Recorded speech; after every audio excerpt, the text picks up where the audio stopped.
How's it going, guys? So today we're going to be talking about the new Bespin DLC on Star Wars Battlefront. So if you guys have wanted to see my thoughts, and I've always wanted to give you my thoughts. So here we go, let's have a look. Let's go through what we actually get in the DLC, what my thoughts on it are. I'm going to get some weapon reviews to you guys as soon as possible. I've just got to wait for the weapon stats to come out. So the statistics for the actual weapons haven't even been released yet, as in people haven't worked them out yet. So I have no idea what they are. I want to wait for those until I put out my weapon reviews and stuff like that. I'm going to do the EE4 first, but we'll talk about that later. First of all, let's have a look at what's actually in this DLC.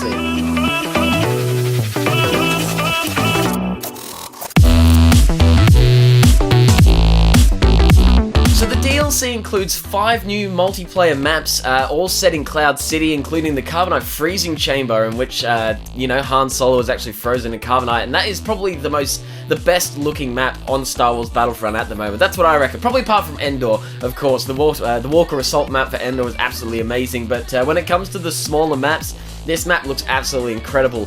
It can be a bit crowded at times. I find being stuck in some of those hallways and then trying to get into an objective in a big room, but it's just going to be one objective in games like Sabotage and things like that, and so it tends to get very crowded. It's hard to push in, and once you do get in, then the other team doesn't really have time to respond. I don't know, it doesn't work too well, but in saying that, it looks that good that I don't have time to care at the moment. We do also have a few more maps set on the outside of Cloud City for Walker Assault, the new game mode Sabotage. Sabotage works really cool. Basically, for any of you guys that haven't played it yet, that don't have the Season Pass, how it works is, rebels initially have to try and attack 3 objective points that the Empire have to defend.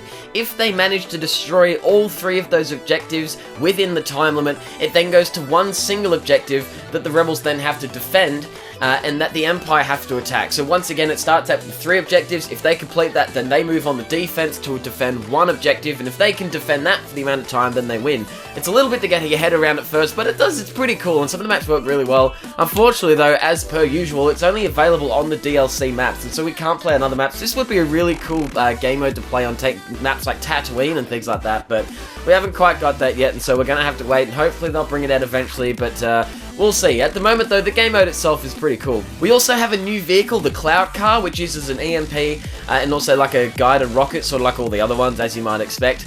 This is a really cool one, as well as the fact that it's available for both the Empire and the Rebels. So it doesn't matter which side you're on, you're going to be using, you can use that same vehicle, which is pretty cool, and it works really nicely. It's nice to have something on the Empire as well that actually has an EMP or you know, the equivalent of a shield or something like that, because I found the TIE fighters and that were just completely unbalanced when it came to those battles, and so whenever I'm playing Fighter Squadron, which has been bumped up I think to 32 players now, or at least in the DLC maps, is really cool.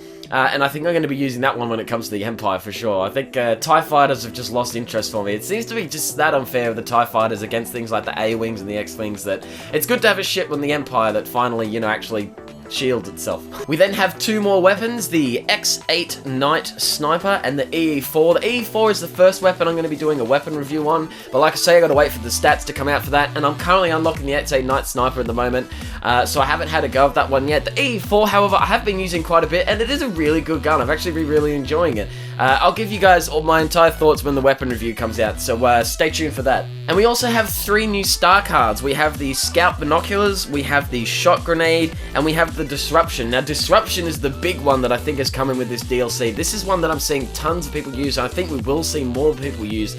Basically, what's going to happen is if you set that off, anyone within a few meters radius around you all of their weapons are going to be set into overheat, and so they can't actually shoot for some time. And this is not overheat as in it just starts overheating and you can go back down to yellow straight away. It overheats, it's going to wait a second or so before it actually even starts climbing back down for you to recharge your weapon, which is it's really harsh. Like, and when you think about it, like, there's a few hands that this could be really deadly with. Now, of course, you need to be in pretty close range to do this, but I've had a few instances where someone's used a disruption right at the door, especially in game modes like Sabotage, when we're trying to defend a single objective. They come in, disrupt everyone's weapons, and they can take, if they've got a good enough gun like the SC-14C or something like that, they can take out 3 or 4 of us in one go, and none of us can do anything about it because we've lost our weapon. Unless you've got a cooling cell, which I think they may be trying to bring the cooling cell back up a bit, make that a bit more useful.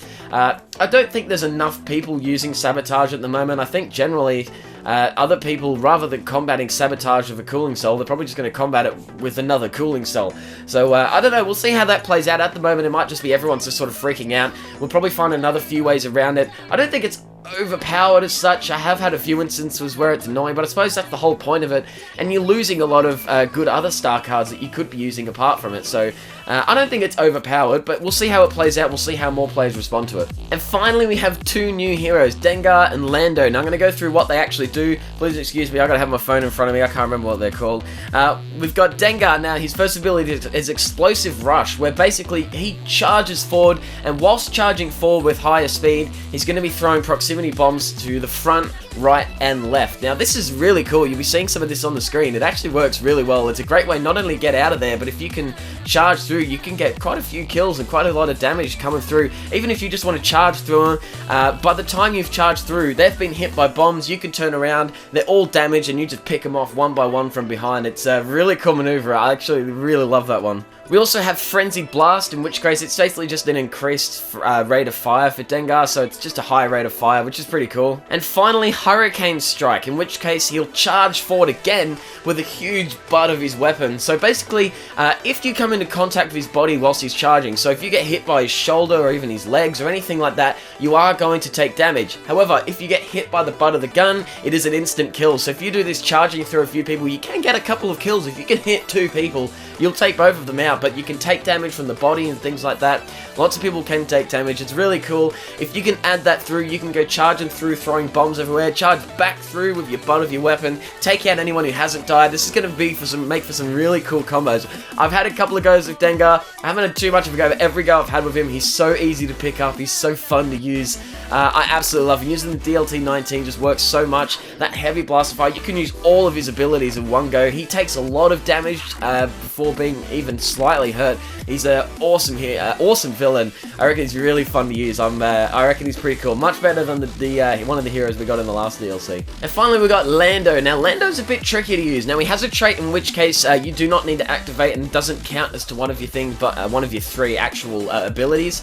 But basically, the more shots you get on target, the higher chance he's going to have of getting a critical hit. So the more you hit, the higher chance of having a critical hit, the more you kill, the more damage you're going to obtain from your weapon, which is really cool. So trying to keep those bullets on is really going to keep up your damage as Lando. His first ability is a Power Blast, in which case you have the choice. You're going to start it. You can charge a weapon and fire it with a massive array of damage, or if you don't charge it, you can still just shoot it and it's going to have a high range of damage. But of course, the longer you hold it, the more damage it's going to give out. So the description from the Star Wars Battlefront website is basically you're going to decide whether you want to hold down to charge and maybe get a load of damage on another hero, or do you want to try and take out 4 stormtroopers with a single shot or something like that. So it depends how you want to play, and that's really cool. I think that'll allow for a few things, and trying to use that as well to complement your actually charging and your higher critical hits will be quite interesting. Next up, we have Shocking Trap. Now, this is a really cool ability. Now, this is very different from anything we've had, so it's going to be a little tricky to get used to. Basically,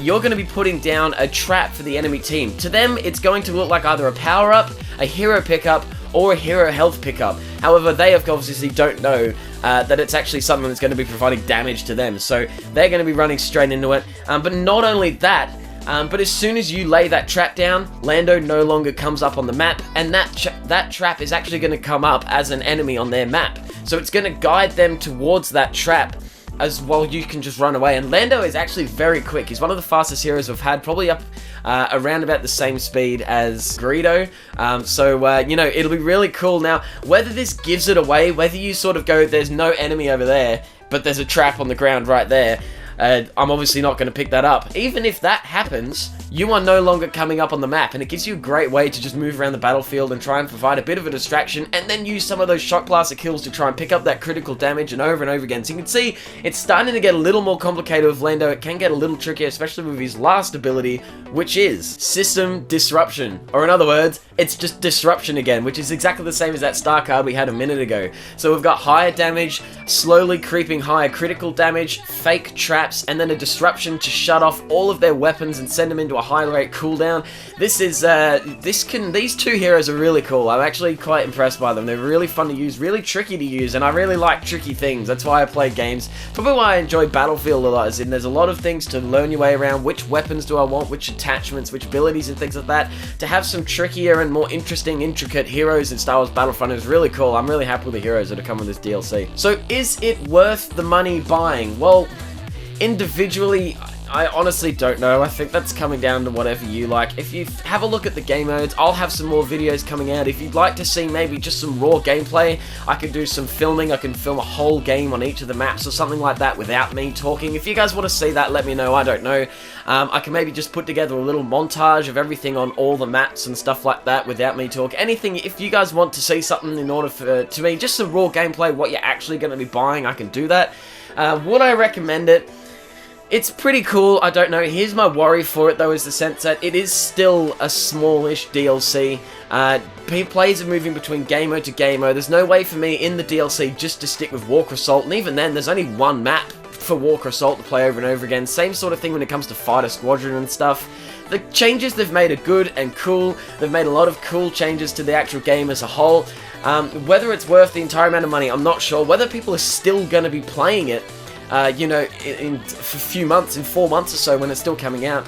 I would like to see everyone get these DLCs, to be honest. If everyone was buying these DLCs, if all these maps went into one big rotation, if I could play the Bespin DLC alongside the normal games, maps and original game modes and stuff, that would be awesome. I don't know why we can't do that.